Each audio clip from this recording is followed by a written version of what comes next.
मोक्ष हो।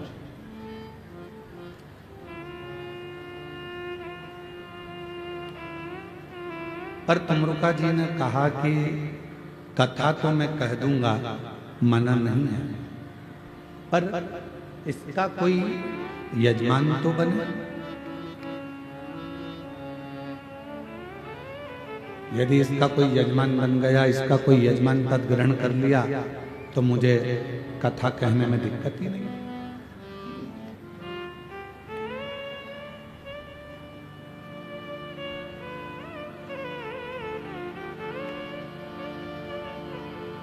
विजय प्रसाद जी तिवारी जी,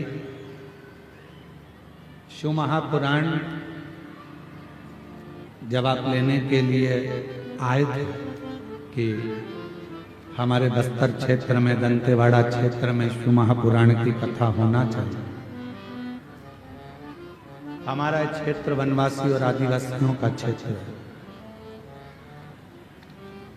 तब आपने एक बात कही थी,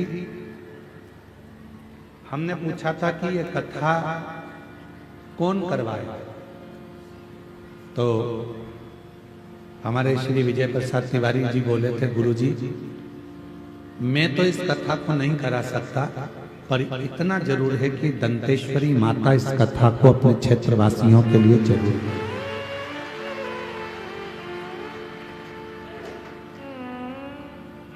आज विजय प्रसाद तिवारी जी आपके शब्द मेरे को उस समय के स्मरण में,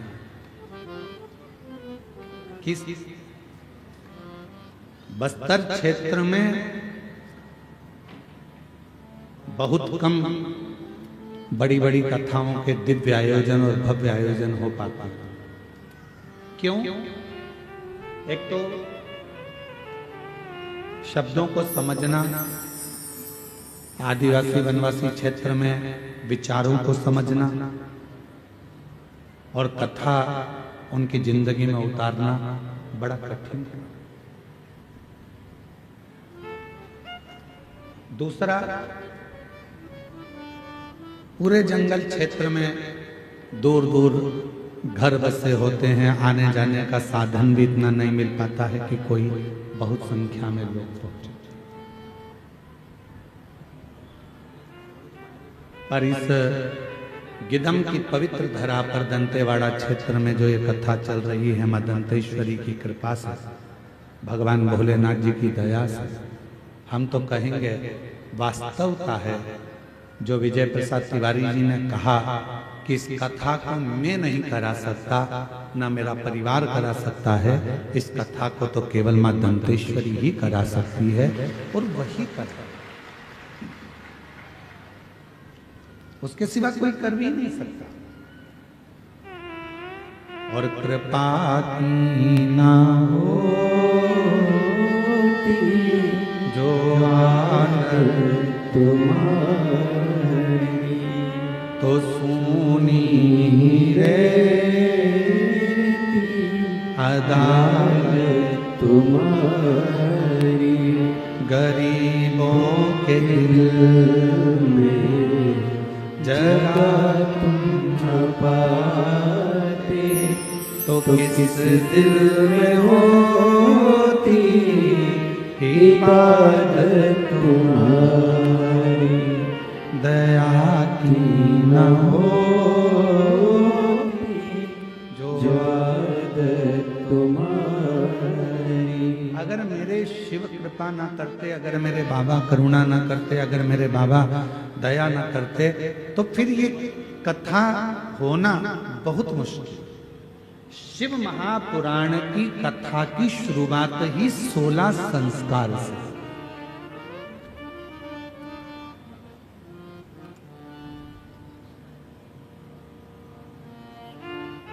चंचला देवी कह रही है कि मेरे पति के लिए कथा सुनना, यजमान कौन बनेगा? शंकर पार्वती जी से जाकर निवेदन करा, विनती करी। शिव पार्वती यजमान बनने को तैयार हो गए। 16 दिन तक पार्वती जी भी तैयार हुई हैं और 16 दिन तक भगवान शंकर भी श्रृंगार किया। पार्वती जी ने 16 दिन तक जो श्रृंगार करा वो 16 श्रृंगार हुए हैं, और भगवान शंकर ने जो 16 दिन तक श्रृंगार करा वो 16 संस्कार हुए हैं। ये कथा की शुरुआत संस्कारों से।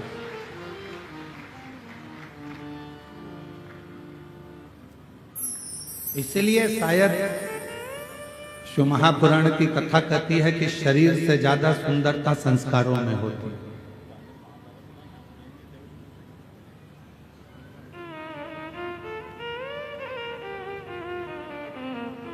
बहुत ऊपर चढ़ना है, बहुत उन्नति की सीढ़ी पर चढ़ना है आपको। एकदम अकड़ कर चढ़ोगे कि झुक कर चढ़ोगे? जम के बोलो जरा। अगर पहाड़ के ऊपर चढ़ना है, अकड़ कर चढ़ोगे तो पीछे की पीछे लुढ़क जाओगे, गिर जाओगे। इसलिए ऊंचाइयों पर चढ़ने के लिए थोड़ा झुकना पड़ता है। उसी तरह उन्नति की सीढ़ी पर चढ़ने के लिए जगत में झुककर चलना पड़ता है, तब ऊपर बढ़ सकते। आप बहुत ऊपर जाना चाहते हो, बहुत उन्नति की सीढ़ी पर चढ़ना चाहते हो, बहुत आगे बढ़ना चाहते हो, बहुत तरक्की करना चाहते हो, तो आपको थोड़ा झुककर चलना पड़ेगा। थोड़ा झुककर चलो, नम्रता के साथ चलो, अपने शुद्ध विचारों के साथ चलो, शुद्ध भाव के साथ चलो। और जब आप नम्रता के साथ में, शुद्ध विचारों के साथ में, शुद्ध भावों के साथ में जब चलोगे तो जीवन एक आनंद की ओर बढ़ता चलेगा। हम क्या कर रहे हैं? अकड़ कर चलना चाह रहे हैं।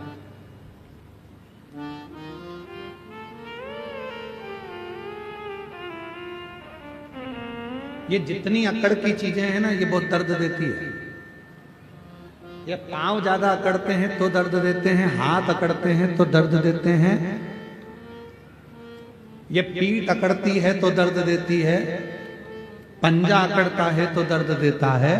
ये जितनी अकड़ की चीजें, ये दांत ज्यादा अकड़ते हैं, खा जाऊं खा जाऊं खा जाऊं, तो ये भी तकलीफ देते हैं। संसार में जितनी अकड़ की चीजें हैं, ये सब तकलीफ देने वाली हैं। और जिसने अपनी जिंदगी में नम्रता धारण कर ली, वो कभी तकलीफ नहीं देती।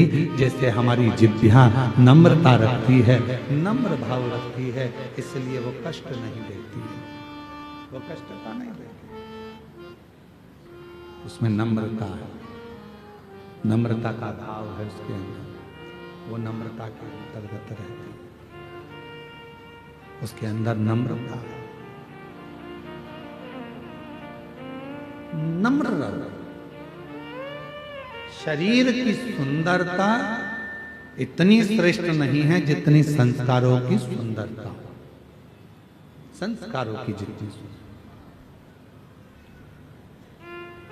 आप में से कितनी माताएं बैठी हैं और कितने मेरे जीजा जी बैठे हैं, कितनी मेरी बेटियां, कितने मेरे बेटा और कितनी मेरी माताएं, कितने मेरे बुजुर्ग बैठे हैं।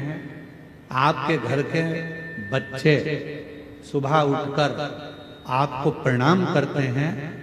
कितनी माताएं बैठी हैं? जरा हाथ तो उठाओ जरा, जिनके बच्चे सुबह उठकर प्रणाम करते हो।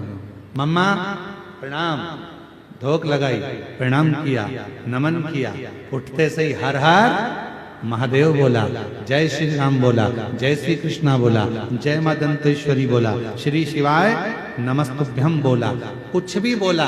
पर सुबह से उठकर अपने माँ बाप को जो प्रणाम करते हैं, कितनी माएं बैठी हैं जिनके बच्चे रोज प्रणाम करते हैं? जरा हाथ उठाओ तो जरा। बहुत कम है, बहुत कम।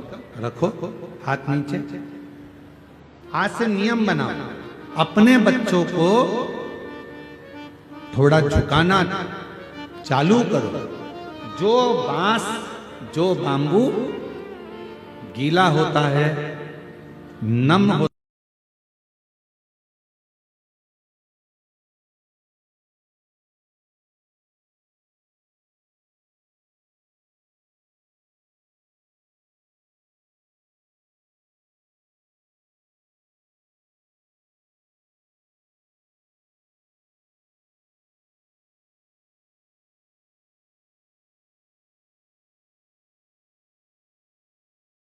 कड़क हो गया, फिर वो झुकता नहीं, फिर वो झुकेगा ना। घर के बच्चों को थोड़ा झुकने की आदत डाली। अगर आज बच्चे झुकेंगे तो तुम्हारी जिंदगी भी सवरे, पर इनको झुकाओगे कैसे? डायरेक्ट तुम बोल दोगे कि चलो झुको तो झुक जाएंगे क्या? अरे बोलो तो जम के। तुमने बोल दिया 1-2 दिन झुक जाएंगे, 2-4 दिन झुक जाएंगे, पर बाकी के दिन थोड़ी ना झुकेंगे। शंभू, तुमने डायरेक्ट कह दिया कि झुक जाओ, तो क्या वो झुकेंगे? नहीं। इसके लिए क्या करना पड़ेगा? एक कथा आती है, एक माता पिता ने अपने बच्चे से कहा, सुन आज गुरुजी आएंगे, प्रणाम करना। बच्चे ने कहा, जी मम्मा मैं प्रणाम करूंगा। गुरुजी आ गए,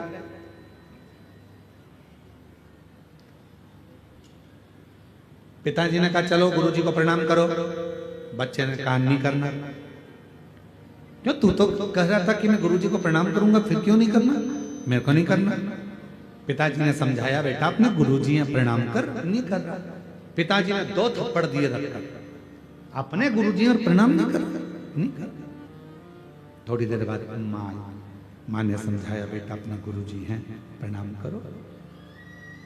नहीं करा। जब नहीं करा, माँ ने भी 2-4 थप्पड़ दे दिए रखे। माँ ने भी 2-4 थप्पड़ दिए, फिर भी प्रणाम नहीं करा। चलो बेटा प्रणाम करो, नहीं करा, फिर माँ ने मारा। इतने में गुरुजी देख रहे थे कि माँ भी उसको मार रही है, पिता भी उसको मार रहे हैं। तब गुरुजी ने कहा, क्यों मार रहे हो? कहा प्रणाम नहीं कर रहा। इतने में गुरुजी ने कहा, वो प्रणाम नहीं कर रहा तो मत करने दो, कम से कम तुम दोनों तो प्रणाम करो। और जैसे ही माँ बाप ने झुककर प्रणाम करा, इतनी देर में बच्चे ने साष्टांग दंडवत कर लिया। अर्थात ये हमारा गायत्री परिवार कहता है, गायत्री परिवार कहता है कि हम सुधरेंगे। बोलो बोलो जम के बोलो, युग सुधरेगा। हम बदलेंगे, युग। कब बदलोगे?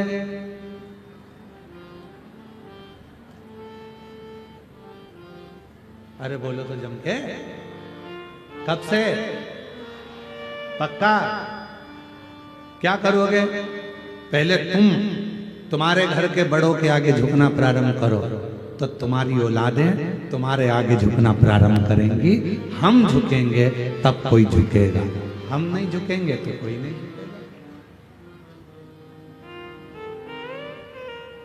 थोड़ा हमको झुकना पड़ेगा, थोड़ा हमको। आवाज नहीं आ रही, धीमा बोल रहे हैं तो आवाज बंद हो जा रही है। धीमा बोलने पर आवाज बंद हो रही है, फिर चिल्ला के बोलना पड़ेगा ना पूरी कथा।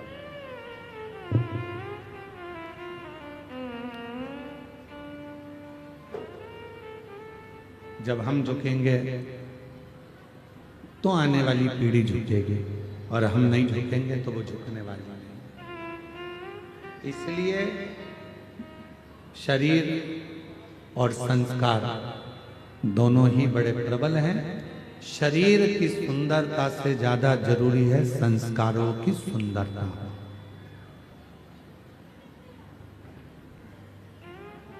संस्कारों की, आप संस्कार।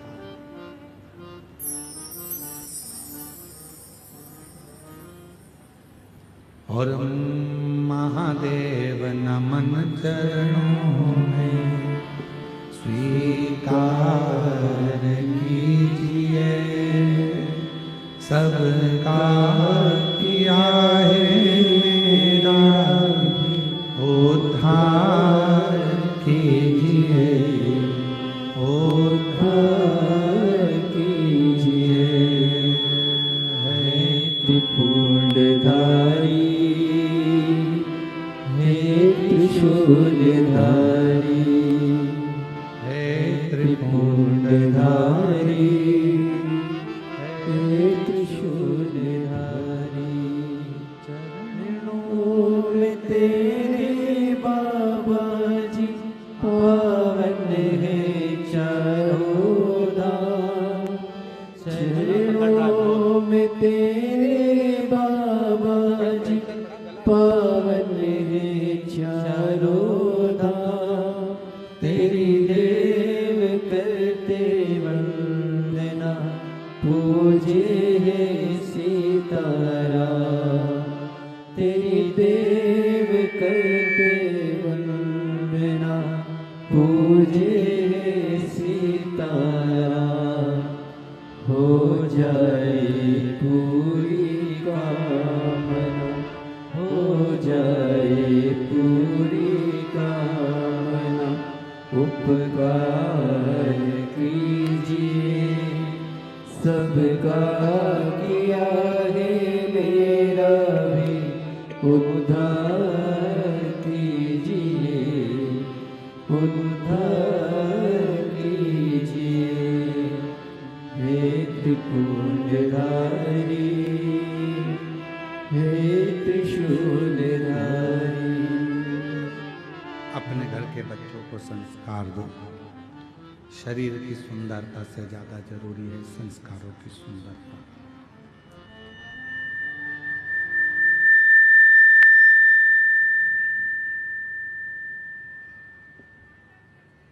और जब संस्कारों की सुंदरता बढ़ती है, पूरे क्षेत्र को सुगंधित कर देती है, पूरे क्षेत्र को।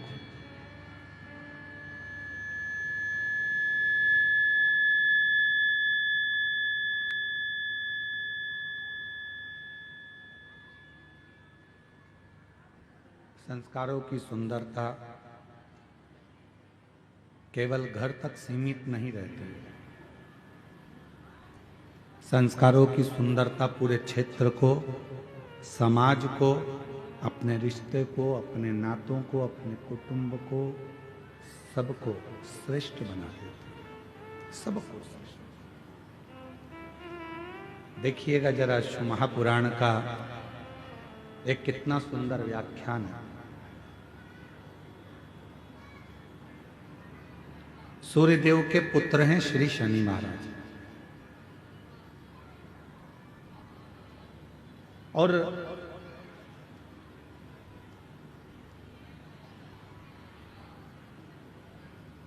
बचपन से ही शनिदेव बड़े क्रोधी रहे, बहुत क्रोध उनके अंदर रहा, बहुत। कुछ भी देखते थे गुस्सा कर देते थे, कुछ भी बोल देते थे। अब धीरे धीरे धीरे धीरे शनिदेव महाराज का स्वरूप बढ़ता चलेगा। कभी माता को अपशब्द कह देते, कभी पिता को अपशब्द कह देते, कभी भाई को अपशब्द कह देते, कभी बहन को अपशब्द कह देते। किसी न किसी रूप में वो एक दूसरे को कुछ ना कुछ बोल देते। इतनी उद्दंडता बाबा शनि महाराज जी कर देते थे। माता पिता से ऐसा ऐसा कह देते थे कि माता पिता के हृदय में भी कछोटपन उत्पन्न हो जाता था। कोई देवता शनिदेव को सम्मान नहीं देते, कोई भी। पंडाल की आवाज बढ़ाओ। कोई देवता शनिदेव को सम्मान नहीं दे पाते थे, और जब शनि महाराज को सम्मान नहीं मिलता था तो शनिदेव और ज्यादा उद्दंड हो जाते।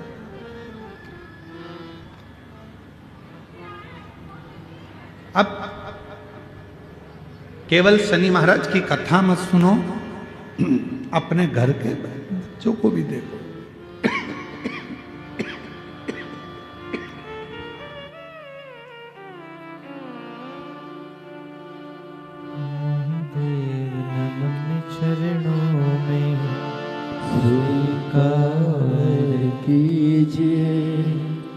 सबका किया है केवल अपने घर के शंभु शंभु शंभु शंभु शनि महाराज जी की केवल कथा ना सुने, अपने घर के बच्चों को भी देखें। पूरे घर में कोई कोई बच्चे ऐसे भी होते हैं जो बहुत उद्दंडी होते हैं। माँ समझा रही है नहीं मान रहे, पिता समझा रहे हैं नहीं मान रहे, रिश्तेदार आए दिन कोई ना कोई बात लेकर आ जाते हैं, कोई ना कोई बात लेकर।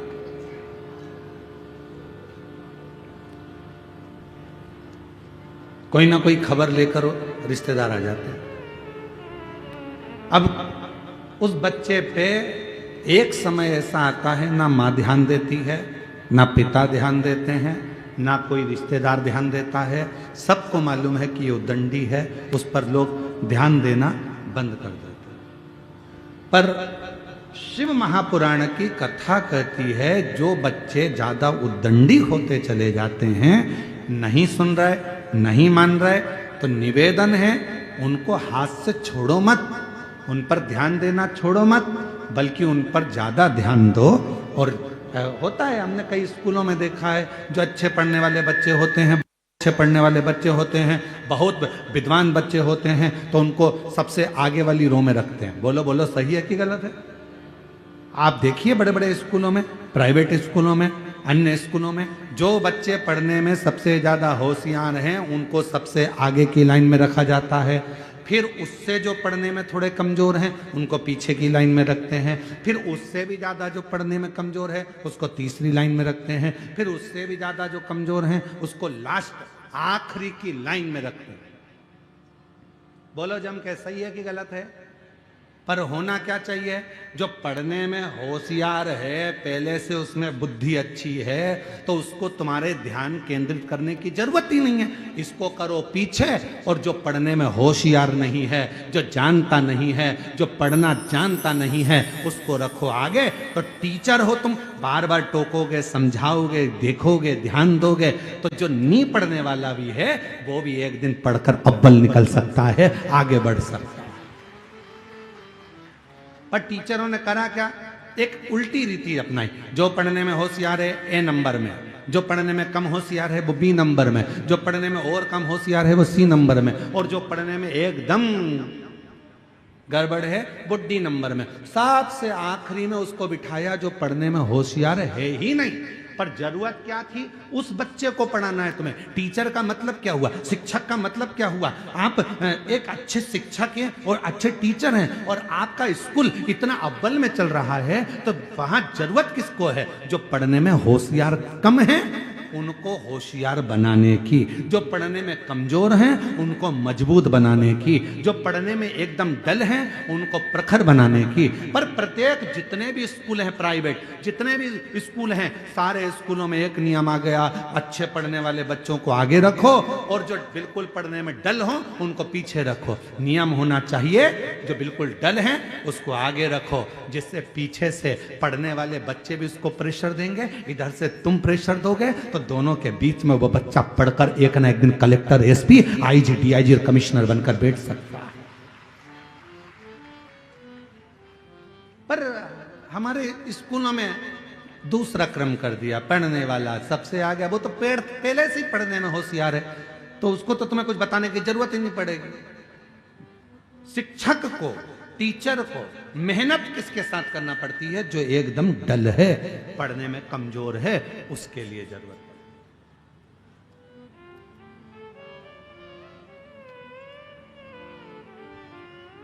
पर उल्टी रीति है,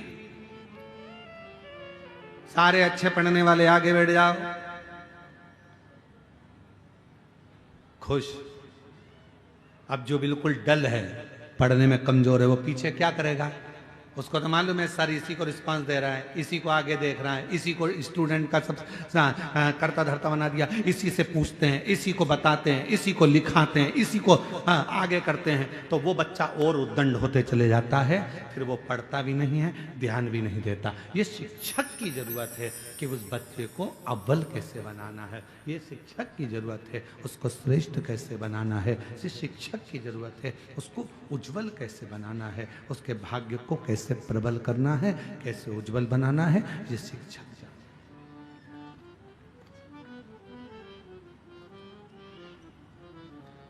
ये उसके ऊपर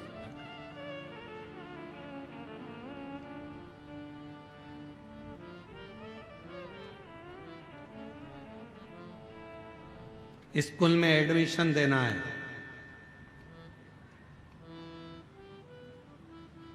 क्या आता है तुम्हारे बच्चे को? क्या आता है तुम्हारे बच्चे को? माँ बोलना आता है, पिता बोलना आता है, नमन करना आता है, प्रणाम करना आता है, संस्कारों में ढला हुआ है। इसको और कुछ सिखाया है? स्कूल में लेकर आए हैं, आप इसको जो सिखाएंगे मेरा बच्चा वो सीखेगा और एक न एक दिन उच्च अधिकारी बनकर विराजमान जरूर होगा, ये निश्चित है। आप मेहनत तो करो। आप और हम मेहनत नहीं कर पा रहे। आज का जमाना इतना विचित्र है कि हर व्यक्ति को सब कुछ रेडी चाहिए, एकदम बनाओ, सब रेडी। शादी में भी लोग कब जाते हैं? एक दूसरे को फोन लगाकर पूछ लेते हैं, एक दूसरे को फोन लगाकर पूछते हैं क्यों, रिसेप्शन चालू हो गया क्या, पार्टी चालू हो गई क्या। अब उनको ये मतलब नहीं है कि दूल्हा आया कि नहीं आया, दुल्हन आई कि नहीं आई, वरमाला हुई कि नहीं, कौन आया कौन नहीं आया, कौन समझा कौन नहीं समझा, उसे कोई मतलब नहीं है कि कौन आ रहा है कौन नहीं आ रहा है, कौन वरमाला हो रही है कौन रिश्तेदार है, उसे कोई मतलब नहीं। उसको तो एक ही चीज, क्यों रिसेप्शन चालू हो गया क्या, भोजन चालू हो गया क्या, सब रेडी मिल जाए तो व्यक्ति वहां पहुंच जाए। माता पूजन में जाना है, नवरात्र देवी जी का पूजन है, शादी में माता पूजने के लिए जाना है, क्यों फोन लगा के पूछेंगे क्यों बाहर निकल गए क्या, माता पूजन चालू हो गई क्या, बैंड बाजे चल दिए क्या, बस एकदम रेडी होना चाहिए तो चल दिए। हर व्यक्ति को, बच्चों को क्या चाहिए, पापा तुम हमारे लिए ये दुकान डाला दो, मम्मी तुम हमारे लिए ये कर दो, बहू कहती है मम्मी तुम हमारे लिए ये कर दो, मम्मी मेरा हाथ का हार बना दो, मम्मी मेरी पाटली बना दो, पापा मेरे लिए ये कर दो। अब कोई तुम्हारे बच्चों से पूछे या तुमसे कोई कहे कि तुम कह रहे हो पापा मेरे लिए ये कर दो, मम्मी मेरे लिए ये कर दो, एक दिन माँ बाप तुमसे कह दे कि बेटा लिख के दे दे, आज मैं जो कर रहा हूं इतना क्या तू मेरे लिए कभी जिंदगी में करेगा कि नहीं करेगा, तू भी तो लिख कर दे कि इतना कर पाएगा जो मैंने करा, मैंने तुझे पढ़ाया लिखाया अव्वल बनाया सब कुछ करा, अपनी पूरी जिंदगी लगा दी, क्या तू मुझे बुढ़ापे में नमन करेगा, प्रणाम करेगा, साष्टांग करेगा, मेरा कहना मानेगा, ये मेरे पद चिन्हों पर चलेगा, ये तेरे ऊपर निर्भर करता।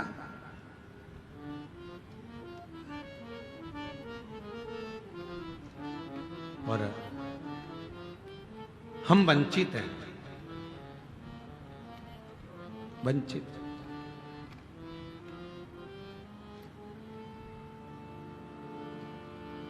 भगवान दत्तात्रेय के कितने गुरु थे, जम के बोलो जल्दी से, कितने? दत्तात्रेय भगवान के 24 गुरु थे। कितने? जम के बोलो जरा सब, 24। उस 24 गुरु में से दत्तात्रेय भगवान ने एक वैश्या को भी गुरु बनाया था, पिंगला।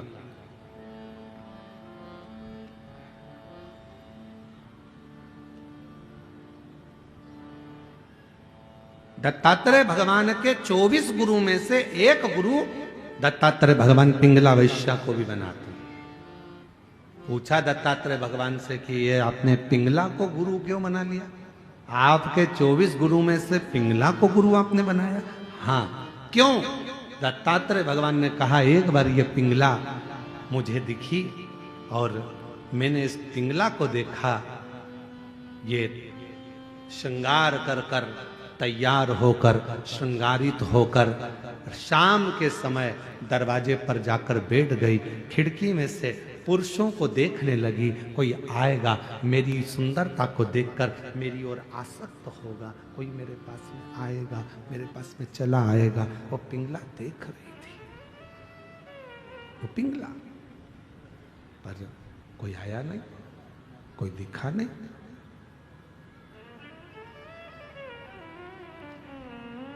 एक दिन निकल गया, दूसरा दिन आया, दूसरे दिन भी कोई नहीं पहुंचा, कोई नहीं, तीसरे दिन भी कोई नहीं पहुंचा। आखिरी में पिंगला को गुस्सा आ गया और पिंगला ने विचार करा कि मैं रोज सज धज कर पुरुष का इंतजार करती हूं, कोई आता नहीं है, अगर इतनी सज धज कर यदि उस परमात्मा का इंतजार करती तो एक दिन मेरा भगवान देवाधिदेव महादेव जरूर आ जाता। इंतजार करती तो वो शिव उसका यदि इंतजार किया होता तो वो जरूर पहुंच जाता, बहुत पहुंच जाता। बस उस पिंगला ने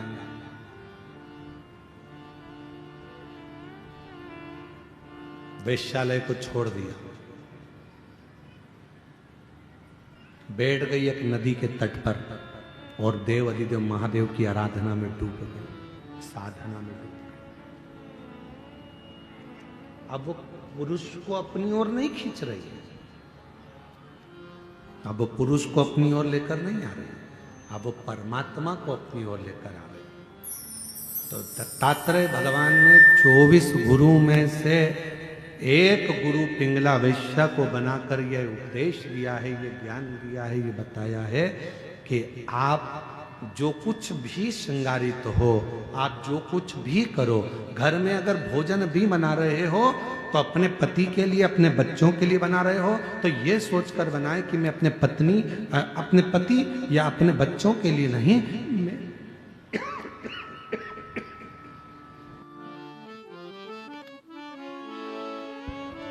मैं देव अधिदेव महादेव के लिए बना रही हूं, मैं भगवान देव अधिदेव महादेव के लिए भोजन बना रही हूं, मैं भगवान शंकर के लिए भोजन बना रही हूं,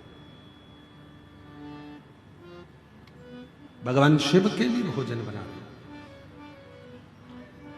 वस्त्र तैयार कर रहे हो, यह मानकर करो कि मैं भगवान के लिए कर रही हूं। पहनेंगे तुम्हारे पति, पहनेंगे तुम्हारे बच्चे, पर तैयार किसके लिए कर रहे हो? भगवान के लिए। भोजन किसके लिए बना रहे हो? भगवान के लिए। कपड़े किसके लिए सिला रहे हो? भगवान के लिए। और यहां तक शिव पुराण कहती है, आप अपने लिए अगर कोई साड़ी भी खरीद रहे हो तो ये सोचकर मत खरीदो कि मेरे लिए खरीद रही हूं, ये सोचो मेरे भीतर जो माँ दंतेश्वरी माता मेरे अंदर विराजमान है, मेरी माँ पार्वती बैठी है, ये साड़ी मैं उसके लिए खरीद रही हूं, मैं पहनूंगी पर माँ प्रसन्न हो जाए। ये मैं पहनूंगी पर मेरी माँ प्रसन्न होगी, मेरी माँ आनंदित होगी, ये उसके लिए खरीदी जा रही है, उसके लिए। और मैंने तेरे ही भरोसे बाबा, तेरे ही भरोसे हवा बिच उड़ती जावागी, बाबा डोर तो छली नामे कटकी जावागी। ओ भोले मैं तेरी पतंग, शंभो मैं तेरी पतंग। शिव तत्व कह रहा है 24 गुरु में से भगवान ने एक गुरु पिंगला वैश्या को भी बनाया, पिंगला वैश्या को गुरु बनाया और उससे भी ज्ञान प्राप्त किया कि ईश्वर को भजो, सत्याग ईश्वर।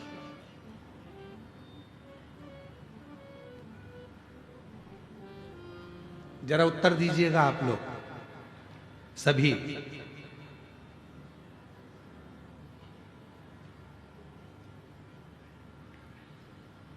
तुम्हारे घर में 50,000 रुपए हैं,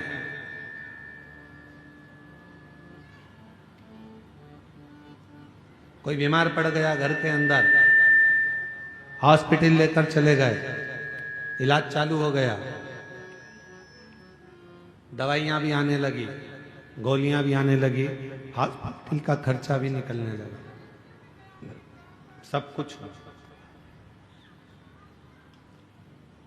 अब डॉक्टर ने तुमसे कह दिया कि इसकी अंतिम सांसें चल रही है और इसके पास में अब समय नहीं है, और तुम डॉक्टर से कहो कि गुरु डॉक्टर साहब मेरे से 1 लाख रुपए ले लो, मेरे से 2 लाख रुपए ले लो, मेरे से 5 लाख रुपए ले लो, मेरे से 4 लाख रुपए ले लो, इसको ठीक कर दीजिए, इसको थोड़ा सही कर दीजिए, ऐसी कृपा कर दीजिए कि ये बिल्कुल ठीक हो जाए, ऐसा कुछ कर दो, मेरे से पैसे ले लो और इसको ठीक कर दो।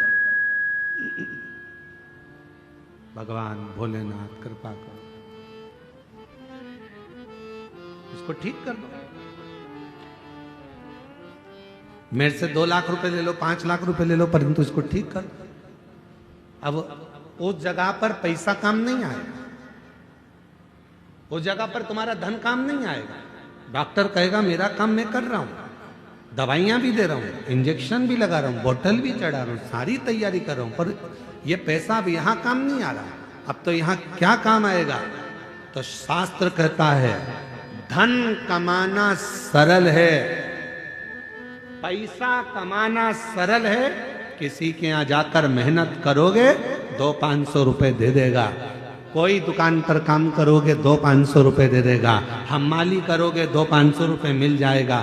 शिव महापुराण की कथा कहती है पैसा कमाना सरल है, पर पुण्य कमाना दुनिया का सबसे कठिन काम है। सबसे कठिन काम है पुण्य को कमाना। क्यों? अंतिम समय में, प्राण छूटने के समय में, हॉस्पिटल में, सब हॉस्पिटल के बाहर होंगे। बेटा बाहर, बहू बाहर, रिश्तेदार बाहर, नातेदार बाहर, भाई बाहर, बहन बाहर, बेटी बाहर, दामाद बाहर, बेटा बहू सब बाहर। हॉस्पिटल के अंदर जब मशीनें लगाई जाएगी, अकेले पलंग पर आईसीयू में पड़े होगे, वेंटिलेटर पर पड़े होगे, उस समय पर तुमने कितना पैसा कमाया वो वहां काम नहीं आएगा। उस समय पर अंतिम बिंदु में काम आएगा कि तुमने अपनी जिंदगी में पुण्य कितना कमाया। वो पुण्य तेरे सामने आकर खड़ा हो जाएगा और वो पुण्य तुझे श्वास देना प्रारंभ कर। पुण्य, पैसा कमाना कठिन नहीं है मेरी बहनों, मेरे जीजाओं, मेरी जीजियों। पैसा कमाना सरल है। यहाँ छत्तीसगढ़ का हमको नहीं मालूम, हमारे मध्य प्रदेश का मालूम है हमको। मध्य प्रदेश में हमारे यहाँ जो गरीबी रेखा के अंतर्गत आते हैं उनको गेहूं फ्री मिलता है, कम शुल्क में शक्कर मिलती है, कम शुल्क में, निःशुल्क, कम पैसे में, थोड़े बहुत पैसे में उनको गेहूं मिलता है, उनको शक्कर मिलती है, उनको तेल मिलता है। यहाँ मिलता है? अरे बोलो तो जम के, आवाज नहीं आई, और जम के बोलो। मिलता है। झोला लेके तुम सीधे दुकान पर पहुंच गई, जहां पर मिलता है वहां पहुंच गई, वो दे देगा क्या तुमको? जम के तो बोलो, नहीं देगा। क्या कहेगा? डायरी ला। वो कौन सा एक डायरी होती, पीली पीली है, परमिट, आधार कार्ड, राशन कार्ड। हाँ, परंतु राशन कार्ड भी पीला और लाल ऐसा कुछ चलता है कि वो उसी पे दवाई की व्यवस्था होती है, उसी पे फ्री में इसकी व्यवस्था होती है, ऐसे ही ना कुछ। तो वो कार्ड लेकर जाओगे तो तुमको फ्री में चावल मिल जाएगा, धान मिल जाएगी, फ्री में शक्कर मिल जाएगी, फ्री में तुमको तेल मिल जाएगा। वो कार्ड तुम्हारे पास में होना चाहिए। और अगर कार्ड नहीं है, कार्ड है तो हॉस्पिटल में भी तुमको पूरी व्यवस्था मिल जाएगी। कार्ड है तो इतने लाख तक की तुम्हारी बीमारी का खर्चा सरकार उठाएगी। क्यों? कार्ड है तो तुम्हारी बीमारी का खर्चा भी सरकार उठाती है। कार्ड है तो तुम्हें खाने को भी देती है, कार्ड है तुम्हें पीने को भी देती है, कार्ड है शक्कर भी देती है, कार्ड है तो तेल भी देती है, कार्ड है तो पानी फ्री, कार्ड है लाइट फ्री। उसी तरह जैसे तुम्हारे पास कार्ड है तो सारी व्यवस्था सरकार करती है, उसी तरह तुम्हारे मुख में श्री शिवाय नमस्तुभ्यम है तो पूरी व्यवस्था महादेव करते हैं। पूरी व्यवस्था महादेव करते। तुम्हारे पास कार्ड है, व्यवस्था मिल जाए, कार्ड है, व्यवस्था मिले। जो समझदार हैं, जिनके घर में मोटरसाइकिल भी है, 4 व्हीलर है, तो भी उनने कार्ड बनवा रखा है। बोलो तो नहीं जीजिए, सही है कि गलत है? और जिसके यहां पर झोपड़ा है, कुछ खाने का भी नहीं है, वो आज तक फाइल लेके घूम रही है, सर मेरा कार्ड बना दो, सर मेरा कार्ड बना दो, सर मेरा कार्ड बना दो, सर मेरा कार्ड बना दो। उसके घर में कुछ नहीं है और वो कार्ड के लिए घूम रही है। और जिसके पास सब कुछ है, गाड़ियां हैं, बंगला है, दौलत है, धन है, और उसके घर के 4 कार्ड बने, इलाज फ्री, खाना फ्री, ये फ्री, वो फ्री, वो फ्री, वो तड़प रही है कार्ड के लिए। उसी तरह धन कमाना सरल है, पैसा कमाना सरल है, पैसे को एकत्रित करना बहुत सरल है, पर पुण्य कमाना बहुत कठिन है। पुण्य कैसे कमाओ? और पुण्य मतलब कार्ड। पुण्य कैसे कमाओगे? कार्ड कैसे बनाओगे? कार्ड बनाने के लिए याद रखना, आज के समय में अगर कार्ड बनवाना है तो तुम्हारी पहचान अच्छी होना चाहिए। पहचान है तो सील ठप्पे लग के कार्ड तैयार हो जाएगा। उसी तरह परमात्मा को अगर पाना है तो कुछ अगर बहुत बीमारी भी आ गई है और उससे अगर निपटना है, पैसा काम नहीं आएगा, पहचान काम आएगी। और पहचान शिव से बना लो तो वो पुण्य प्रबल कर देगा और सारे दुखों से दूर कर देगा। दुखों से कार्ड बना।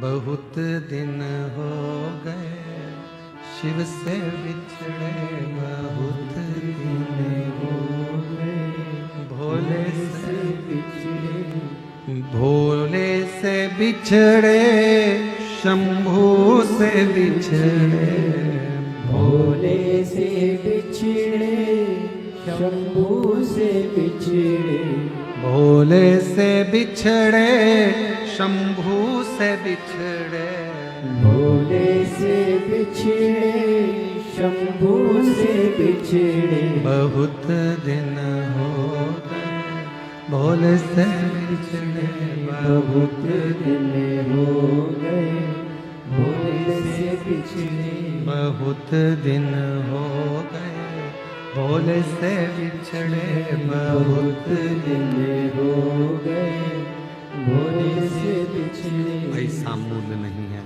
पैसा कमाना सरल है पर पुण्य कमाना बहुत कठिन है, बहुत कठिन है। कैसे पुण्य कमाओगे, पुण्य कैसे एकत्रित करोगे, पुण्य को कैसे बढ़ाओगे, ये तुम्हारे ऊपर निर्भर करता है, तुम्हारे ऊपर। बहुत कठिन है पुण्य कमाना, पुण्य एकत्रित करना।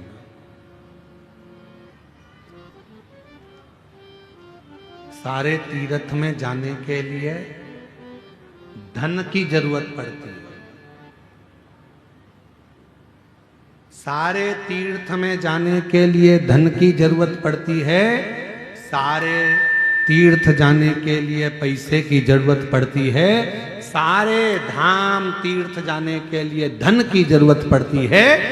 केवल एक कुबरेश्वर धाम ऐसा है सीहोर, जहां जाने के लिए पैसा नहीं, बाबा से मन लगाने की जरूरत पड़ती है। दिल होगा, बाबा व्यवस्था कर। वहां अगर जाने का मन बन जाता है, बन गया जाने का, तुम्हारा विचार हो गया, तुमने दिल लगा लिया भगवान शिव जी से, बाबा भोलेनाथ जी से तुमने दिल जोड़ लिया, तो फिर वो व्यवस्था कर देता है सब। कहीं ना कहीं से ऐसा धन ला कर दे देगा, पैसा ला कर दे देगा कि तुम शिव के धाम पहुंच जाओ, भगवान शंकर के पास पहुंच जाओ, शिव की चौखट पर पहुंच जाओ। कथा कह रही, शिव पुराण कह रही, पुण्य बढ़ाएगा, पुण्य। और जब पुण्य बढ़ेगा तभी शिव कृपा करेगा। भगवान भोलेनाथ शंभू, जब पुण्य बढ़ेगा। आवाज बढ़ाओ, ग्राउंड में आवाज नहीं है, लोग चिल्ला रहे। शंभू शंभू शंभू, पुण्य बढ़ाएगा। शनिदेव, भगवान शनि महाराज को कोई नहीं दे रहा, कोई उनको सम्मान नहीं दे रहा, कोई सत्कार नहीं दे रहा। सबने कह दिया ये उद्दंड है, बोलते हैं, साफ बहुत क्रोध करते हैं, बहुत गुस्सा करते हैं। तो उन्हें बहुत गुस्सा, बहुत क्रोध, बहुत क्रोध, बहुत गुस्सा, तो कोई देख नहीं रहा, ध्यान नहीं दे रहा। और शंभू शरणे घड़ी ले दुख काट दया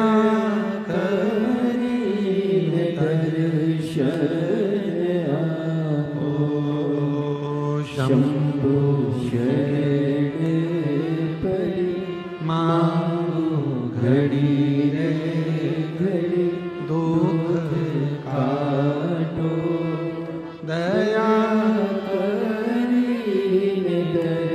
आप। शनि महाराज उद्दंडी हो गए और इतने उद्दंड शनि महाराज, कोई देवता उनको नहीं गिर रहा, कोई भी नहीं। तो क्या अब शनि महाराज को कोई पूछे ना, कोई कुछ बोले ना? इतनी उद्दंडता समझ नहीं आए। कोई नहीं पूछता, कोई नहीं बोलता। पर शनि महाराज जब उद्दंडित कर रहे, कोई पूछ नहीं रहा, कोई बोल नहीं रहा। समझो, शंभो शरण पड़ी मांगो घड़ी रे घड़ी, दुख का दया करी दर्शन आपो।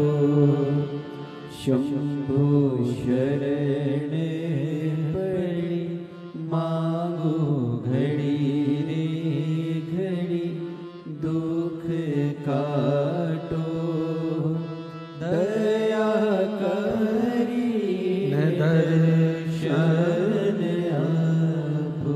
शनि महाराज ने उद्दंडता करी, इतनी उद्दंडता करी, कोई देवता उनको पूछ नहीं। अब शनि महाराज ने विचार कर लिया कि यदि कोई पूछ नहीं रहा, कोई जान नहीं रहा, तो शनि महाराज ने तब सूर्य नारायण भगवान के कहने पर, भगवान सूर्य नारायण के बोलने पर शंकर भगवान की आराधना और साधना करना प्रारंभ किया, शिव किया। और याद रखना, जिस बच्चे को लोग नकार देते हैं, जिस बच्चे को लोग पूछना बंद कर देते हैं, जिस बच्चे का लोग सम्मान नहीं करते हैं, जिस बच्चे का लोग सत्कार नहीं करते हैं, सेट हो गया? थोड़ा आवाज बढ़ा दो। जिस बच्चे को लोग सम्मान नहीं देते, सत्कार नहीं देते, आदर नहीं करते, सम्मान नहीं देते, एक दिन तुम्हारे घर का इतिहास वही बच्चा रच कर बताता है। वही बच्चा, एक दिन तुम्हारे घर का पूरा इतिहास वही बच्चा रच कर बताता है। बस ठीक है, थोड़ा प्रेशर बढ़ा दो बस हल्का सा। वही बच्चा तुम्हारे घर का इतिहास रचा, वही बच्चा। अपनी बहनों में भी देखो, जिस बहन को लोग अच्छा नहीं मानते, ये कोई काम की नहीं है, इसको कुछ नहीं आता, ये ऐसी है, जिसको पूरे घर के लोगों ने नकारा, उसका ससुराल इतना जोरदार मिलता है कि लोग भी देखते रह जाते हैं। बहन का ससुराल इतना, वो तो ऐसी है, दिखने में भी अच्छी नहीं लगती है और रंग भी सांवरा है, और ना उसको ये आता है ना वो आता है। मैं तो इतनी पढ़ी लिखी, मैं इतनी एजुकेटेड, और मालूम पड़े तेरे को मिल गया जो मिलना था भैरू महाराज। और उसको क्यों? क्योंकि वो उसको सबने नकारा, उसको किसी ने नहीं दिया, उसको किसी ने आदर नहीं दिया, सम्मान नहीं दिया, पर उसको, उसके अंदर निष्कपट भाव था, वो ईर्ष्या नहीं रखती थी, उसके अंदर कोई ईर्ष्या का काम नहीं था।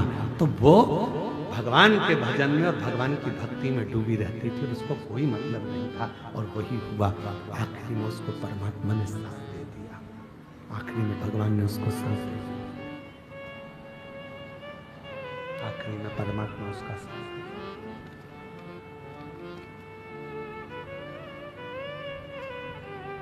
जिसको दुनिया नकार देती है, जिसको दुनिया स्वीकार नहीं करती, फिर एक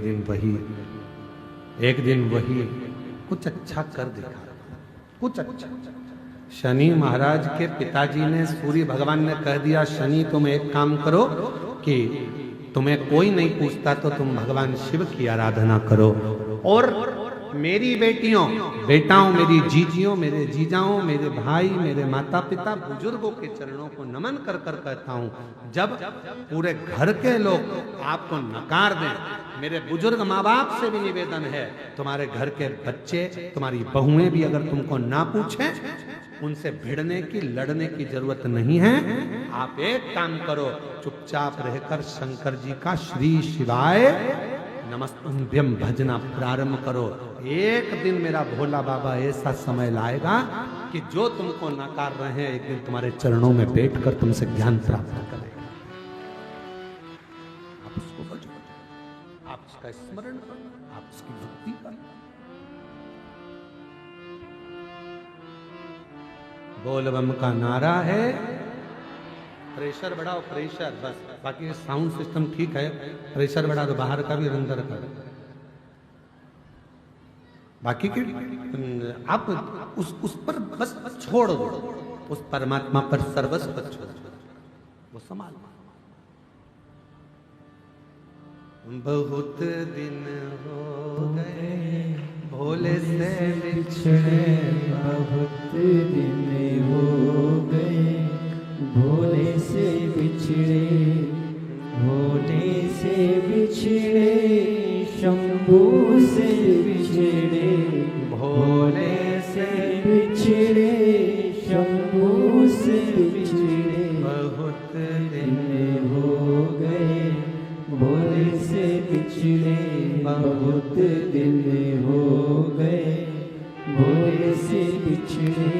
मेरे भोले बाबा को सांप ही भावे, मेरे भोले बाबा को सांप ही भावे, मेरे भोले बाबा को सांप ही भावे, मेरे भोले बाबा को सांप ही भावे। बहुत दिन हो गए सांप को देखे, बहुत दिन हो गए सांप को देखे, बहुत दिन हो गए भोले से बिछड़े, बहुत दिन हो गए भोले से बिछड़े।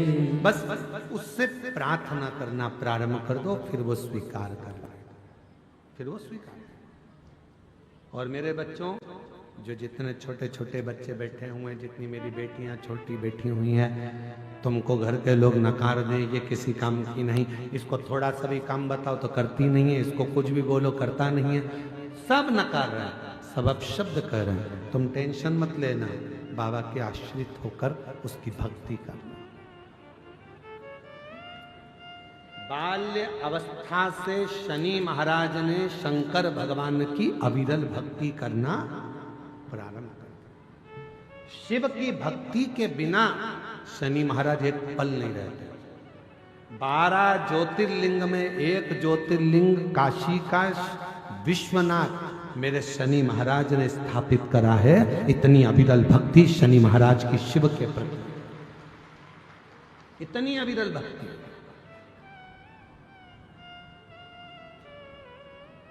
लोग कहते हैं शनि चढ़ गया, 7.5 लग गई, ढैया लग गई, राहु लग गया, केतु लग गया, बृहस्पति लग गया, मंगल लग गया।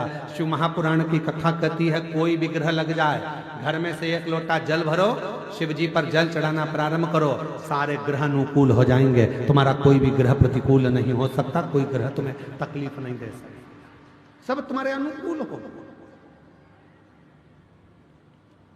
शनि महाराज ने भगवान शिव की आराधना प्रारंभ करी।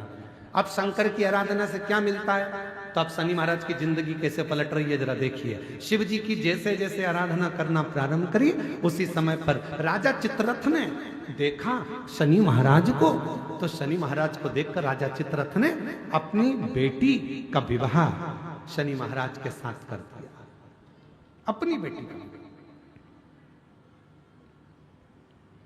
और महाराज जैसे ही राजा चित्ररथ ने धामनी का विवाह शनि महाराज के साथ किया, धामनी विवाह कर आ गई, शिव की कृपा किसको कहते हैं, शंकर भगवान की करुणा किसको कहते हैं। शिव महापुराण की कथा कहती है, कई लोगों में नए नए तरह के लोग भ्रम उत्पन्न कर देते हैं। हमने देखा है कई कई गांवों में ऐसा भ्रम उत्पन्न कर देते हैं, कुंवारी लड़की शंकर जी के सामने मत जाना, कुंवारा लड़का शिव जी को जल चढ़ाने मत बैठना, कुंवारी लड़की शिवलिंग पर ये मत चढ़ाना, कुंवारा लड़का शंकर जी पे ये मत चढ़ाना। शिव महापुराण की कथा कहती है, कुबेर जी महाराज कुंवारे थे, जिन्होंने आराधना करी तो कुबेर का सिंहासन मिल गया।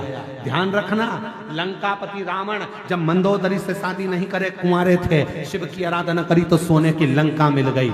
जरा विचार करना, कुंवारी अवस्था में जो कन्या, जो वर, जो स्त्री, जो पुरुष बाल्य अवस्था से ही, कुंवारी अवस्था से ही शंकर के शिवलिंग की आराधना करते हैं, शंकर के शिवलिंग पे जल चढ़ाते हैं, पूजन करते हैं, उनकी जिंदगी में कभी उनको डूबना नहीं पड़ता, कभी वो परेशान नहीं रहते, विवाह होने के बाद भी सुख की जिंदगी जीते, दुख की जिंदगी नहीं।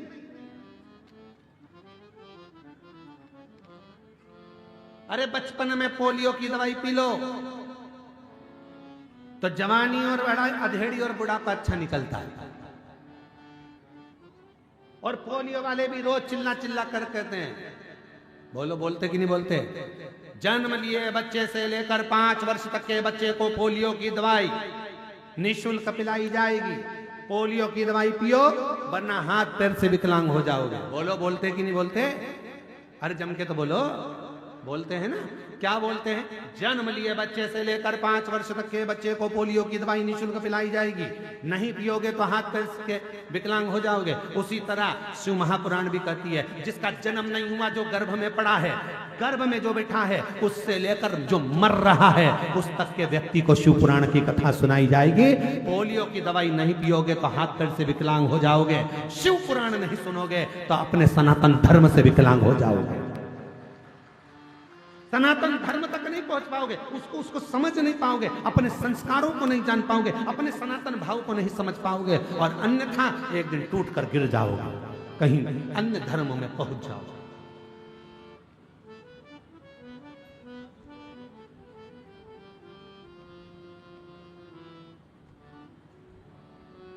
कल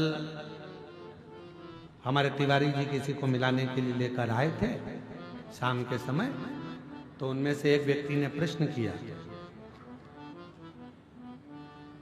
दंतेवाड़ा है, प्रश्न भी जरा जोरदार है। तो उन्होंने प्रश्न किया, क्यों मिश्रा जी आपसे बात करना। हमने कहा बोलिए क्या बात है। कहे महाराज जी पूछना ये है, जब इतने सारे शिवालय हैं, देवालय हैं, मंदिर हैं, पूजन के स्थल हैं, तो फिर शिव पुराण की जरूरत क्या है। हमने कहा बहुत जोरदार बोले, बहुत जोरदार। जब इतने सारे मंदिर हैं, इतने सारे शिवालय, इतने सारे देवालय, गांव गांव में मंदिर बने, तो फिर शिव पुराण की जरूरत क्या है। हमने कहा शिव पुराण की जरूरत इसलिए है क्योंकि जैसे जैसे कलयुग बढ़ते जा रहा है, वैसे वैसे लोग मंदिर का रास्ता भूलकर होटल का रास्ता पकड़ते जा रहे हैं और दारू की दुकान का रास्ता पकड़ते जा रहे हैं। इनका रास्ता बदलना है, दारू की दुकान से, ठेके की दुकान से इनको बदलकर शिव के मंदिर तक पहुंचाना है। होटल में से इनका दिल हटाकर शंकर के मंदिर तक लगाना है। शिव पुराण तुम्हें दिशा बदलती है, और जब तुम्हारी दिशा शिव की हो जाती है, तब शिव महापुराण एक दिन तुम्हारी दशा भी बदल देती है। ये शिव पुराण, मंदिर बहुत हैं, देवालय बहुत हैं, शिवालय बहुत हैं, शिव पुराण की क्या जरूरत है। शिव पुराण की सबसे ज्यादा जरूरत इसलिए है कि तुम्हारी दिशा बदले कैसे। आज का नवयुवक बेटा बेटी पढ़ने के लिए बड़े बड़े शहर में जाता है और मालूम पड़े वो नशे में डूब जाता है। ना जाने कौन कौन सा नशा आज के बच्चे कर रहे हैं, जिसके कारण लोग भी परेशान है। और एक दिन ऐसी अवस्था आती है कि माँ बाप रोते हैं उनके नशे को। ये शिव महापुराण उन बच्चों को मंदिर का रास्ता बताती है। ये शिव महापुराण, आज के समय में कई बेटियां ऐसी थी जो मन में सोचती थी मेरे घर में बच्चा नहीं है तो मर जाऊं तो अच्छा, मेरे साथ में ऐसा हो गया मर जाऊं तो अच्छा। उन्होंने मरने का प्लान छोड़ दिया, क्योंकि उनको मालूम है सियोर वाला महाराज कहता है काय को मरो, छाती पे मूंग डालो, क्यों मरो, यहीं रहो, अपनी जिंदगी खुश होकर जियो, जो किस्मत में लिखा है उसको झेलते हुए जियो, ड्यूटी पूरी करो। दिशा बदल गई, दशा बदल गई। इतने मंदिर, इतने देवालय, इतने शिवालय, शिव पुराण की जरूरत क्या? शिव महापुराण की कली काल में किसी पुराण में सबसे ज्यादा अगर श्रेष्ठता शिव महापुराण की है तो क्यों है? क्योंकि शिव महापुराण तुम्हारी दिशा बदल देती है, और जब तुम अपनी दिशा को शंकर जी की ओर मोड़ लेते हो तो मेरा भोले बाबा एक दिन तुम्हारी दशा बदलकर तुम्हें भी सेठ बनाकर बिठा देगा। कोई जल्दी बनता है, कोई लेट बनता है, शंकर को जल चढ़ाने वाला एक दिन सेठ जरूर बनता है। शिव को जल चढ़ाने वाला एक दिन सेठ बनेगा, क्यों? क्योंकि उसकी दिशा बदली है। दिशा बदली है तो दशा तो शंकर को बदलना ही पड़ेगी। शिव जी को दशा बदलना पड़ेगी। अगर दिशा तुमने बदली तो बदले।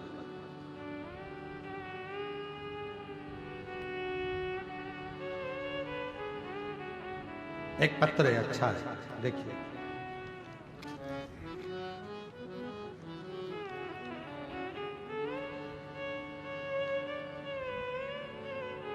मेरा नाम प्रकृति कोरेठी है। पिता का नाम स्वर्गीय राम नारायण कोरेठी, माता श्रीमती तरुण कोरेठी, जिला दंतेवाड़ा की निवासी है। कहीं बैठी हो? आप ही हैं बेटा? आ जाओ, एक बेलपत्र लेकर जाना। एक बार वापिस आते लाओ, वापिस आते लाओ एक बार। ठीक है, आ जाइए। गुरुजी, मैं सरकारी नौकरी की तैयारी कर रही थी। गुरुजी, मेरी माँ कहते हैं कि पशुपति व्रत का फल 3 महीने में मिलता है। मैंने यह कथा 2023 से सुनना प्रारंभ किया, और 2023 से कथा सुनना प्रारंभ किया, और मैंने 2024 में पहली बार शिव महापुराण की कथा छत्तीसगढ़ के जिला धमतरी के ग्राम कुरुद में सुनी थी। ऐसा सुना था कि कथा के पंडाल में बैठकर जो मांगा जाता है बाबा भोलेनाथ 3 महीने में पूरा करता है। मैं भी कुरुद चली गई, वहां बैठकर मैंने कथा सुनी। कथा सुनकर मैं वापिस आई और सरकारी नौकरी का अप्लाई करने लगी। आज बाबा को मैं धन्यवाद देती हूँ। गुरुदेव, शिव कृपा से मैंने पशुपतिनाथ का व्रत किया और पंडाल में बैठकर कथा सुनी, और आज बाबा की कृपा से मेरा महिला नगर सैनिक के पद पर चयन हो गया। बाबा की कृपा से 9/12/2025 को, आज कौन सी है? जम के तो बोलो, आज कौन सी तारीख है? 11, 2 दिन पहले थी। 9/12/2025 को मेरा परीक्षा परिणाम आया, जिसमें मेरा छत्तीसगढ़ जिला पुलिस के बल पर चयन हो गई। मैं बाबा को यहां प्रणाम कर। शिव तत्व किसको कहते हैं? आपको लगता है कि यह शिव महापुराण की कथा का पंडाल है? 2 दिन की कथा हो रही है, आज 5वां दिन हो गया। कल कथा को हम लोग शिवरात्रि का दिन कहते हैं, और कल कथा वही 2 बजे से 5 बजे तक होगी। पर परसों जो कथा होना है वो दिन में नहीं होगी, सुबह 8 बजे से 11 बजे तक होगी। 2 दिन की कथा है। आज लोग आएंगे, कथा के पंडाल में रुकेंगे, रात्रि को विश्राम कर बड़े आनंद के साथ में 2 दिन की कथा हो रही है, कल की और परसों। छठे, आज 5वां दिवस है ना, पंचम दिवस है, कल 6ठा दिवस, तो कल और परसों 2 दिवस की कथा हो रही है। तो कल की कथा को हम लोग शिवरात्रि की कथा कहते हैं। कल कथा का 6ठा दिन रहेगा, और 6ठे दिन की कथा लोग श्रवण करने के लिए आएंगे, कथा सुनेंगे। 7वें दिन की कथा सुबह 8 बजे से 11 बजे तक सुनेंगे। टीवी पर वही 2 बजे से 5 बजे तक आएगी, लोग उस कथा का रसतत्व ग्रहण कर लेंगे। 2 दिन बचे। क्यों आते हैं लोग पंडाल में? क्यों रात्रि को विश्राम करते हैं? क्यों सोते हैं? क्यों बाबा से प्रार्थना करते हैं? क्यों यहाँ की मिट्टी को शरीर पर लगाते हैं? उसका कारण केवल एक है, विश्वास के साथ यदि तुमने शिव से कुछ मांगा है तो मेरा ओघड़दानी देता जाएगा, देता जरूर, खाली नहीं भेजेगा, वो भर कर। एक पत्र और देखिए।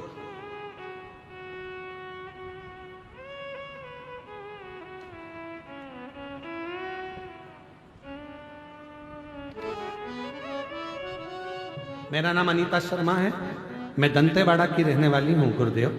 कहीं बैठी हो अनीता शर्मा जी दंतेवाड़ा से? हाथ हिला दो एक बार, वापस आ जाइएगा, एक बेलपत्र लेकर जाइए। मेरा नाम अनीता शर्मा है, मैं दंतेवाड़ा की रहने वाली हूँ गुरुदेव। मैं एक साधारण घरेलू महिला हूँ जो घर परिवार संभालती है, बाबा की सेवा किया करती है। एक दिन गुरुदेव अपनी पड़ोसन को नौकरी करते देखा तो मन में ख्याल आया कि क्या मेरी भी नौकरी लग सकती है, पर पढ़ाई छोड़े गुरुदेव काफी समय हो गया था। तभी किसी ने मेरे पति को पार्षद पद पर चुनाव लड़ने के लिए आवेदन देने को कहा। हमने आवेदन जमा किया और प्रचार करने लगे। मन बहुत घबरा रहा था। तब आपकी कथा फरवरी 2025 में कांकेर में चल रही थी। आपकी कथा चल रही थी। मैंने वहां जाकर पंडाल में आपकी कथा को, पंडाल में आपकी कथा सुनी और बाबा से रहकर वहां रुककर कथा सुनकर प्रणाम कर कर भरोसा कर कर बोल कर आई, मिट्टी को नमन करा। बाबा कुछ मुझे भी लायक बनाना। बाबा की ऐसी कृपा हुई गुरुदेव, और बाबा ने मुझे संभाल लिया और आज बाबा की कृपा से बहुत अच्छे वोटों से विजय प्राप्त कर ली और बाबा की कृपा से नगर पालिका दंतेवाड़ा के वार्ड क्रमांक 14 की मुझे पार्षद बना दिया। ये बाबा की, ये शिव की कृपा। और तेरी कृपा का क्या है भरोसा, कब किस पर होगा, जरा से हम पर कर दो, जरा से हम पर कर दो, तेरी कृपा का। बेटी का पुलिस में सिलेक्शन हुआ है, एक बार जोरदार ताली बजाओ बेटी के लिए। साधुता जिस पर भी हो गई तेरी कृपा करुणा, वो भव पार हुआ, भव पार हुआ। पापी हो चाहे जितना उसका भी बाबा उद्धार हुआ, उद्धार हुआ। गिद्ध अजामिल गणिका जैसे तेरे मन को भाई जरा सी हम पर कर दो, जरा सी हम पर कर इतनी दो। कृपा मेरे शिव ने करी है। शायद बस्तर क्षेत्रवासियों ने, दंतेवाड़ा के क्षेत्रवासियों ने, गिदम के वासियों ने, आसपास के क्षेत्रवासियों ने कभी नहीं सोचा होगा कि हमारे इस वनवासी क्षेत्र में कभी इतनी विशाल शिव महापुराण की कथा कुबेरेश्वर धाम से आ जाए। कभी नहीं सोचा। हमने भी नहीं सोचा था कि इतना वनवासी क्षेत्र, इतना आदिवासी क्षेत्र जहां पर भाषा की भी प्रॉब्लम हो जाए, ऐसे क्षेत्र में भगवान की कथा होगी और इतनी लाखों की संख्या में शिव भक्त आ जाएंगे। हमने भी नहीं सोचा था कि इतनी लाखों की संख्या में शंकर के भक्त यहां पहुंच जाएंगे और कथा सुन लेंगे। तो हमको तो लगता है हमारे भोले बाबा को तुम्हारी झोली में, गोदी में कुछ देना होगा, इसलिए कुबेर भंडारी चलकर यहां तक पहुंच गया। कुबेरेश्वर बाबा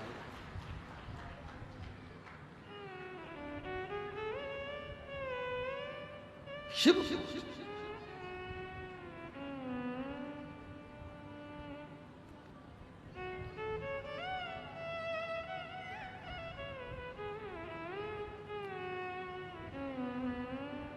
भगवान देवाधिदेव महादेव पहुंचे, शिव पहुंचे, शंकर औगड़दानी त्रिकालदर्शी कैलाशी अविनाशी शिव पहुंचे।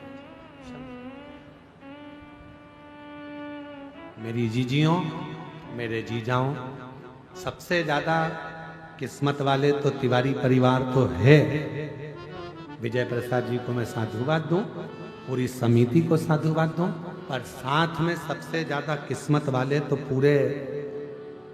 पूरे बस्तर वाले हैं, जिनके इस क्षेत्र में शिव महापुराण की कथा।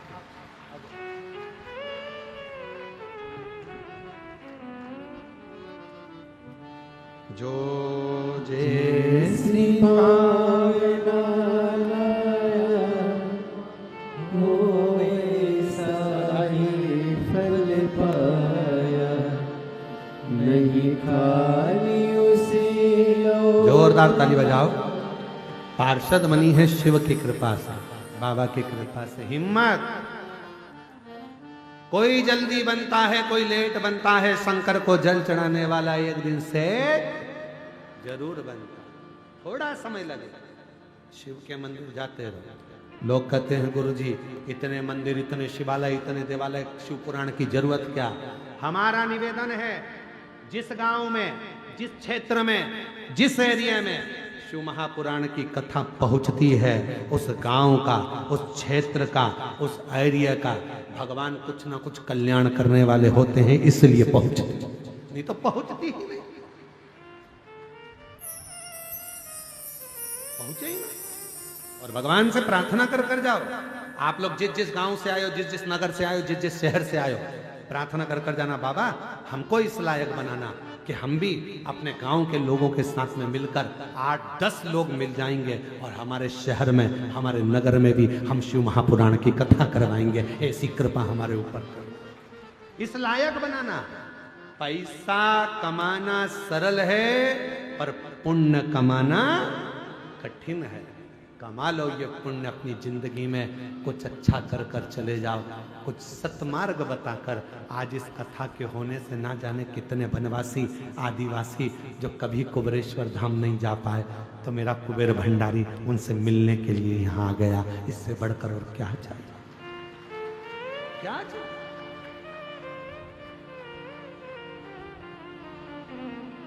विजय प्रसाद जी, बहुत बहुत साधुवाद है आपकी। इतनी, जब आप हमसे मिलने के लिए आए थे तो आपकी अवस्था देखकर लगा था कि आप कथा कैसे कराएंगे। साधुता देता हूं, आपने न जाने कितने लोगों को प्रेरणा दे दी। एक बार आओ मेरे पास में, इधर आओ, उठ के आओ इधर, आओ इधर। हाँ धीरे से उठो, हाँ आओ इधर उठ के।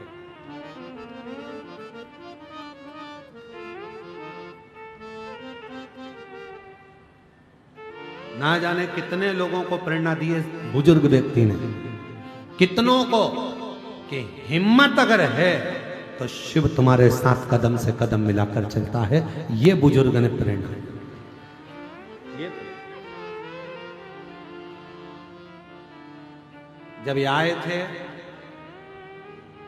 इतना वृद्ध शरीर,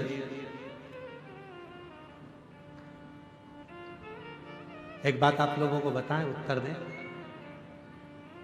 सारी कथा समीर जी, आशीष जी और समिति के सदस्य आकाश जी आदि पक्की करते हैं, पर इस कथा को केवल शिव शंकर जपो तेरी माला, बोले बाबा जपो तेरी माला, भोला सब दुख काटो, ओ भोला सब दुख काटो, वेश मंगलकारी, वेश मंगलकारी, शमशान वासी हमारा, शमशान वासी हमारा, ओ सब दुख काटो, ओ सब दुख काटो।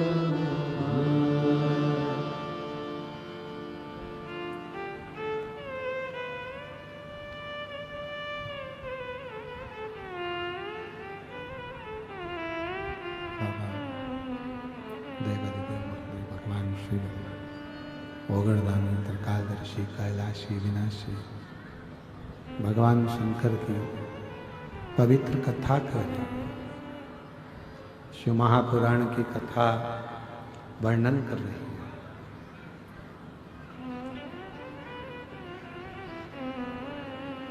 शनि महाराज ने सूर्य नारायण भगवान के कहने पर शिव की साधना करना प्रारंभ। अब भगवान शंकर भगवान की साधना कोई साधारण है क्या? कहते हैं जिस समय पर हम भगवान शिव को जल चढ़ाने के लिए शंकर जी के मंदिर में पहुंचते हैं और शिव जी को जल चढ़ाने के लिए जब हम शिव जी के मंदिर में पहुंचकर शंभु जल समर्पित करते हैं, भगवान शंकर को जब हम जल चढ़ाते हैं, यदि पूर्ण ध्यान को केंद्रित कर कर हम शिव को जब जल अर्पित करते हैं तो हमारी तप साधना आराधना व्रत अपने आप पूर्ण हो जाते हैं और शिव उस व्रत का उस साधना का तप का फल हमको प्रदान करते हैं। शिव उस फल को देना।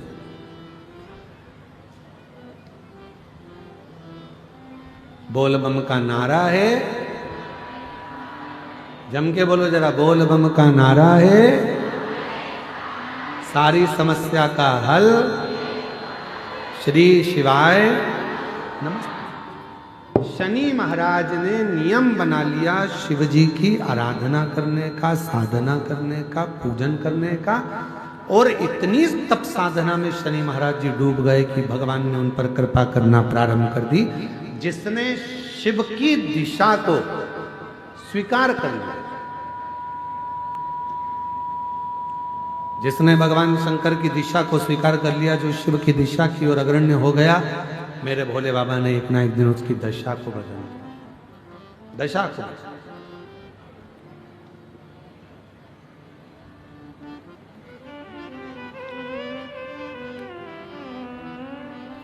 महाराज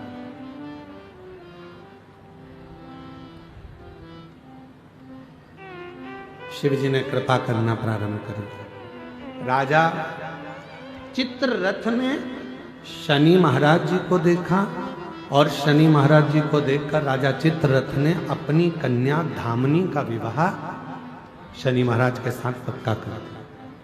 अब शिव जी की कृपा जब होती है तो धीरे धीरे धीरे धीरे भोले बाबा जब हाथ पकड़ते हैं तो धीरे धीरे धीरे धीरे उसको उन्नति की सीढ़ी पर चढ़ाते जाते। अब देखिएगा, जब धामनी के साथ में विवाह हो गया, शंकर शनि महाराज जी विवाह कर आ भी गए। शंभु शंभु शंभु शंभु शंभु शंभु शंभु, विवाह कर कर धीरे कम कर दो, आवाज क्लियर कर दो, प्रेशर बढ़ा दो।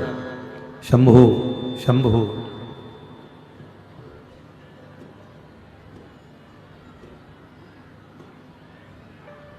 शनि महाराज जी विवाह कर कर आए, समय बीत गया और कुछ वर्ष निकलने के बाद धामनी पुत्र की कामना से कि मेरे घर में पुत्र का जन्म हो, इस कामना से शनि महाराज जी के पास पहुंची। पर शनि महाराज जी साधना में लीन थे, धामनी को देखा भी नहीं। जब धामनी पर ध्यान नहीं गया, धामनी को जब देखा नहीं, ध्यान गया ही नहीं शनि महाराज का धामनी के ऊपर। धामनी बहुत देर तक खड़ी रही शनि महाराज जी के पास, पर धामनी को देखा भी नहीं।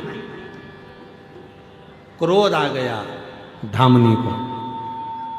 जैसे ही शनि महाराज जी उठकर खड़े हुए और धामनी को क्रोध आया और धामनी ने कहा, शनिदेव, तुम्हारी अर्धांगिनी धर्म पत्नी तुम्हारे पास में खड़ी थी और आपने अपनी दृष्टि तक नहीं दी, देखे तक नहीं हो। मैं श्राप देती हूं धामनी, आपकी दृष्टि कुदृष्टि हो जाए, जिसको देखे वो बर्बाद हो जाए।